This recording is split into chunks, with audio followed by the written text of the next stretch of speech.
সরেজমিন পরিদর্শন ও প্রত্যক্ষদর্শীদের সাক্ষ্য গ্রহণ করতে আগামী 4 আগস্ট রংপুর যাচ্ছে বিচার বিভাগীয় তদন্ত কমিশন। সহিংসতায় নিহত মোহাম্মদ আবু সাইদের বিষয়ে সাক্ষ্য গ্রহণ করা হবে 5 আগস্ট সকাল 9টায় রংপুর সার্কিট হাউসে।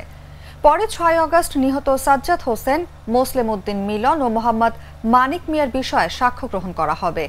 এছাড়া আগামী 7 আগস্ট নিহত মিরাজুল ইসলাম ও আব্দুল্লাহ আল তাহিরের বিষয়ে সাক্ষ্য গ্রহণ করবে বিচার বিভাগীয় তদন্ত কমিশন। বৃহস্পতিবার বিকেলে সুপ্রিম কোর্টে তদন্ত কমিশনের অস্থায়ী কার্যালয়ে কমিশনের সভাপতি বিচারপতি খোন্দকার দিলারুজ্জামান সাংবাদিকদের এসব তথ্য জানান।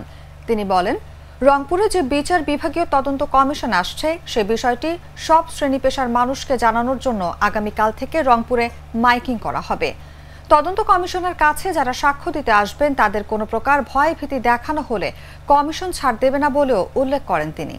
3 সদস্য বিশিষ্ট তদন্ত কমিশন গত 16 জুলাই থেকে 21 জুলাই পর্যন্ত কোটা বিরোধী আন্দোলনকে ঘিরে সহিংসতায় নিহত ও আহতদের ঘটনায় দায়ীদের চিহ্নিত করবে ও কারণ উদ্ঘাটন করবে।